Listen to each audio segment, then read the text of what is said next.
Oggi vado a fare la pasta dell'Alpigiano. Quanti di voi conoscono questo piatto?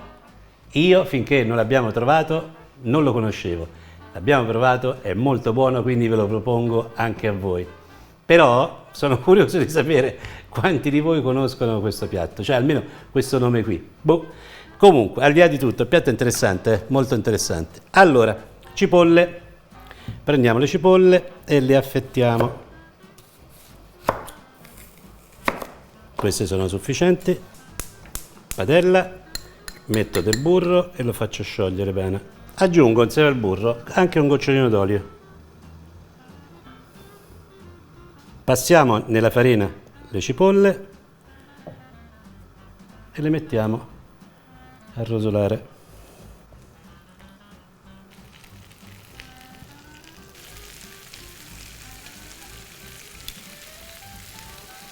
Nel frattempo che la cipolla rosola bene, vado a tagliare a cubetti la patata, le patate. Le asciugo un pochino, così è più facile tagliarle.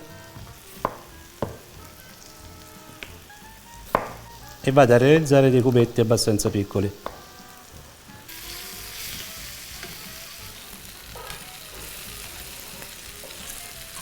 Allora, l'acqua bolle, quindi prima le patate. Mi raccomando, vi ricordate, piccoline perché devono cuocere insieme alla pasta.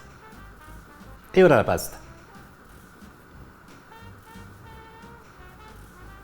Metto della panna.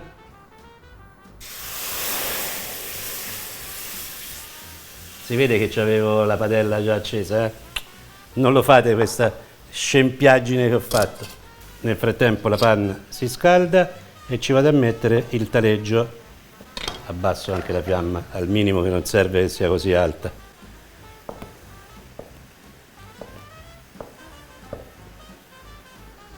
E lo metto direttamente nella panna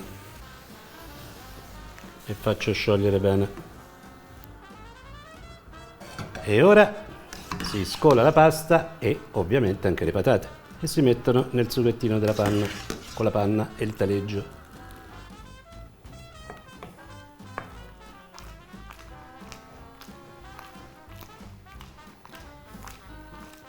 Aggiungo un pochino di acqua di cottura. Questa è una cosa che vi consiglio di fare anche a voi a casa, perché essendo così ricca di amido ammorbidisce comunque la panna, ma rende il sugo ancora un pochino più denso. Quindi aggiungo un pochino di acqua di cottura.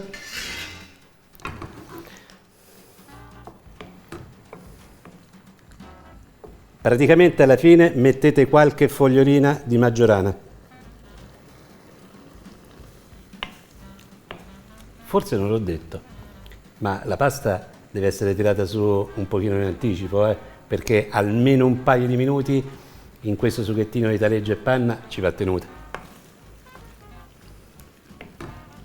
Sempre in padella, una bella gelata di pepe.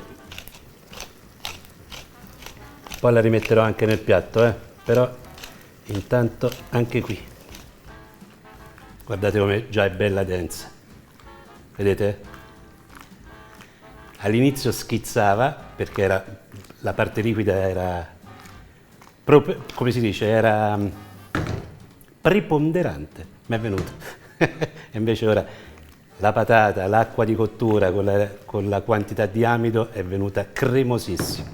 Ok, ci siamo pronti per impiattare.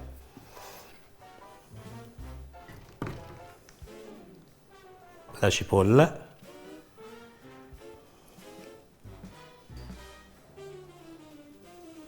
E per ultima, infatti sto aspettando proprio all'ultimo momento, la mela.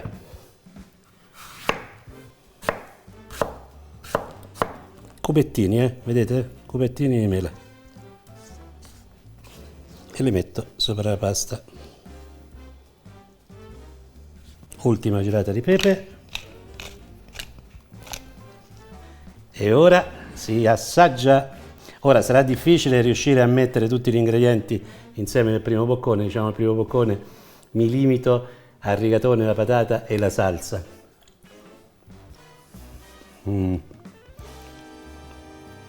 Questa volta invece ci metto anche la mela e la cipolla.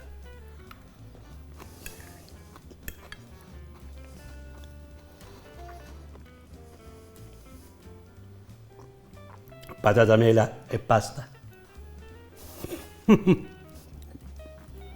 Diventa quasi un gioco cercare di mettere tutto insieme.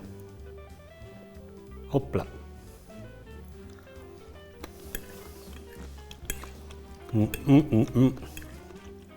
Mi piace tantissimo, ma veramente tantissimo. Io vi consiglio di farla. Poi alla fine, sì, ci sono un po' di ingredienti, ma mica è così complicata, anzi.